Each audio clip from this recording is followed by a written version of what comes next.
Если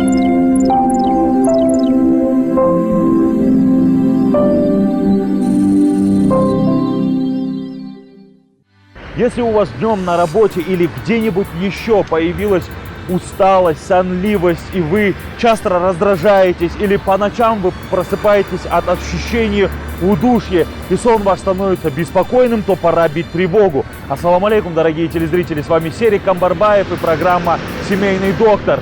Что делать, если у вас возник храп? На эти вопросы ответят эксперты, врачи 5-й клинической больницы города Алматы. Не переключайтесь, будьте с нами. Храп – это довольно распространенное явление, которое приводит к нарушению полноценного сна как того человека, который храпит, так и его родных. Но вместе с этим важно понимать, что это очень серьезная патология, которая без врачебного вмешательства и необходимого лечения может привести к остановке дыхания во сне. Дорогие телезрители, мы сейчас в первом отделении 5-й клинической больницы, и нас ждет врач. Давайте вместе пройдем и побеседуем. Добрый день, Ася Сериковна. Мы с вами уже неоднократно встречались. Сегодня, значит, мы поговорим о храпах. Расскажите нам, пожалуйста, поподробнее все об этом заболевании. Пойдемте, вернемся. Храп – это явление, которое осложняет жизнь многим людям. Храп возникает в результате нарушения прохождения воздушной струи через дыхательные пути, в результате чего возникает вибрация мягкого неба и мягкого язычка. И при этом возникает характерный звук, который издает человек во время сна. Это дыхание во время сна, сопровождающими грубыми, хриплыми звуками, издающего спящим человеком.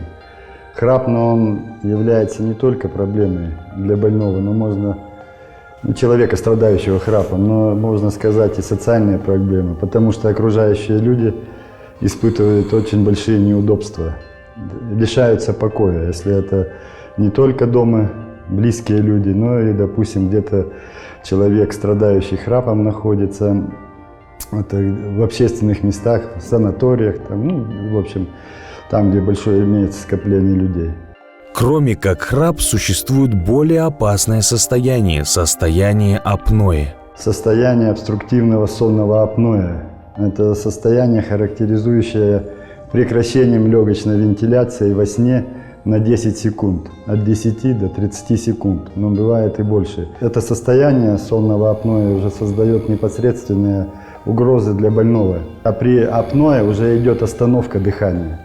То есть человек перестает, это особенно близкие люди замечают, во время сна прекращает храпеть, прекращается храп, и где-то секунд 20 больной не дышит.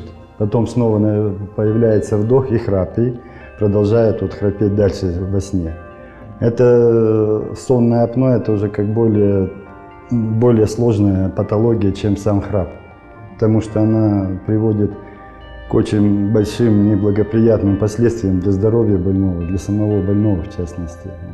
Это самый такой, будем говорить, грозный результат этого сонного апноэ, это внезапная смерть во сне. Наверное, многие об этом слышали, читали, сейчас довольно часто это, что особенно молодые, после 40 лет мужчины, это внезапная смерть во сне. Это связывают с этим сонным апноэ. Какие же существуют причины и пути передачи храпа? Существуют также анатомические и физиологические причины.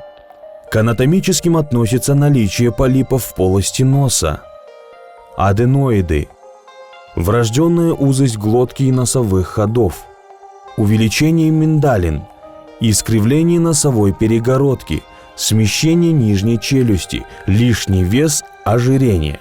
К физиологическим причинам относятся физическое перенапряжение, хроническая усталость, пагубные привычки, такие как табакокурение, употребление спиртных напитков, прием снотворных средств, понижение функции щитовидки и гипофиза. Это одна из причин храпа, что передается наследственное, по наследству. Но это в частности телосложение может передаваться, характерное для больных, страдающих храпом. В основном это, как их называют, сангвиники, люди повышенного питания, невысокого роста, с короткой шеей. Храпа – это само состояние дыхательных путей. В частности, препятствия верхних дыхательных путей – это полости носа, носоглотки, полости гортаноглотки, самой глотки, в среднем отделе глотки. Эти вот причины чаще всего дают храп.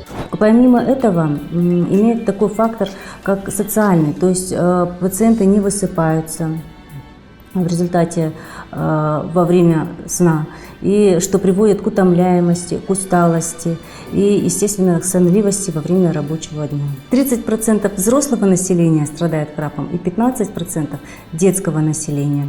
Среди взрослого населения чаще всего страдают, мужчины, и в возрасте от 30 до 60 лет. Патология со стороны языка, корень языка, бывает гипертрофия корня языка, он утолщен, и он тоже создает причину для затруднения прохождения звука, воздуха, то есть. И потом может быть причина со стороны уже костных структур лица. Это, например, недоразвитая нижняя челюсть, маленькая челюсть. В результате недоразвития нижней челюсти размеры полости рта, глотки и нижние лежащих отделов изменяются, уменьшаются. Естественно, когда воздух проходит, там для него препятствия. И не стоит относиться к данной проблеме как к чему-то вполне нормальному. Это вовсе не так. Храп – это серьезное состояние, которое может осложниться более серьезными заболеваниями. Во время храпа происходит недостаточное поступление кислорода в организм. В результате этого организм пытается компенсировать усилением кровообращения. И поэтому во время сна могут развиваться инфаркты и инсульты в результате повышения артериального давления. То есть эти очень серьезные осложнения. Пациентам с храпом необходимо вовремя обращаться в клинику. Асель Сериковна, расскажите нам, пожалуйста, как диагностируют храп? Ну, пойдемте. Я вам сразу покажу наглядно на пациенте. Здравствуйте. Здравствуйте. Так. Данный пациент обратился с жалобами на храп и нарушение носового дыхания. То есть мы можем предположить, что у него искривлена носовая перегородка, либо имеются полипы внутри носа, что препятствует прохождению воздушной струи через носовые ходы. Давайте. Так, посмотрите на меня. В левую сторону, то есть сужен явно общий носовой ход. С правой стороны, ну вот видите, вот здесь вот имеется эрозивное раздражение. Гребень носовой перегородки тоже, то есть можно сказать, что носовая перегородка S-образно искривлена. Естественно, при такой патологии у пациента могут быть явления храпа. При фарингоскопии вот можно увидеть длинный язычок. Он почти соприкасается с корнем языка. То есть это говорит о том, что во время сна у него происходит именно вибрация мягкого язычка и мягкого неба. И в результате этого язычок удлиняется. То есть храп здесь связан именно с искривлением носовой перегородки, с анатомическим строением носовой перегородки. А как еще его диагностируют? Диагностика в основном происходит каким образом? Это на основании жалоб, анамнеза, на основании данных осмотра, рентгенологическое обследование. Ну и золотым стандартом диагностики храпа является полисомнография.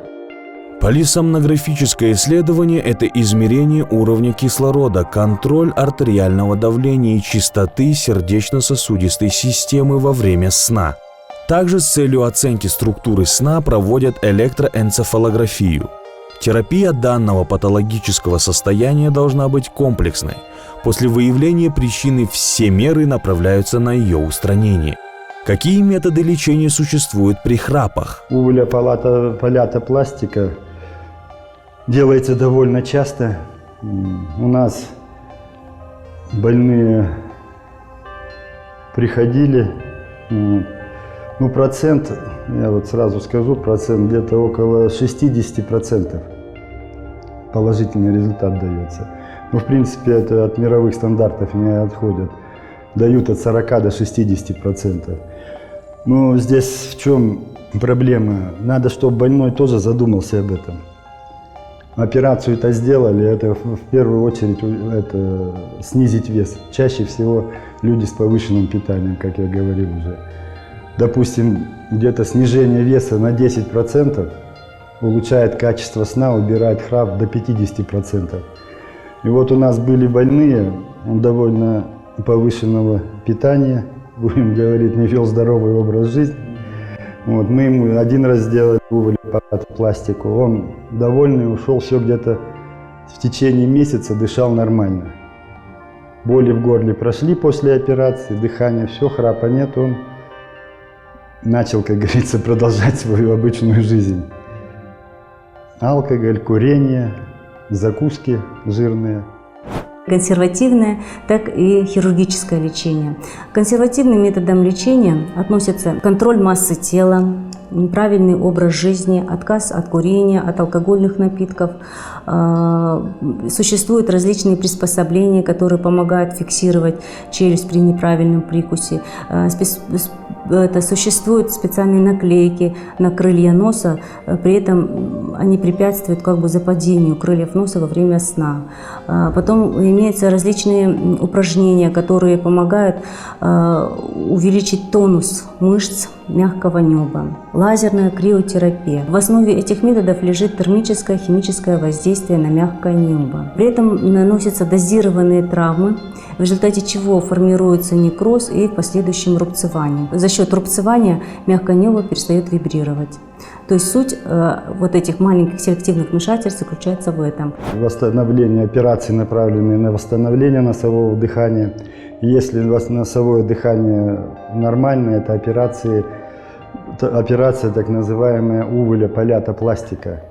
То есть операция на мягком небе, небных миндальных, маленьком язычке. Сущность операции в том, что укорачивается мягкое небо, удаляются частично или полностью небные миндалины, удаляются задние и передние так называемые миндалевые дужки, то есть расширяется зев. Препятствие к воздуху, это для прохождения воздуха становится свободным. И бывает, если корень языка утолщен, то фрагментарно иссякается эта часть корня языка, чтобы расширить дыхательные пути. Соблюдайте здоровый образ жизни в первую очередь. Прекратить эти вредные привычки, алкоголь, курение.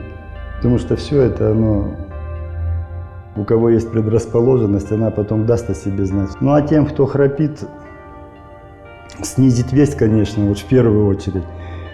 И не спать на спине, еще одно советуем всегда. Спать на боку обязательно, потому что когда на спине, это мягкое небо особенно западает, перекрывает дыхательные пути, и это апноэ разбивается.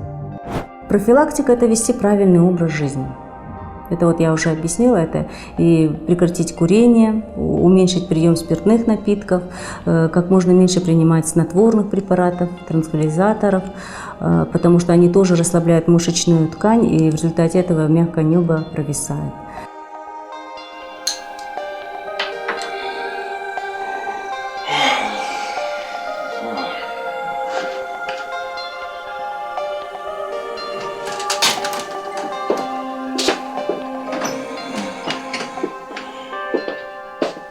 И в конце нашей программы, дорогие телезрители, хотелось бы сказать, что нет неизлечимой болезни по воле Аллаха. И храп – это не приговор. Главное вовремя обратиться к квалифицированному специалисту. Ну а с вами была программа «Семейный доктор». Берегите себя и будьте здоровы.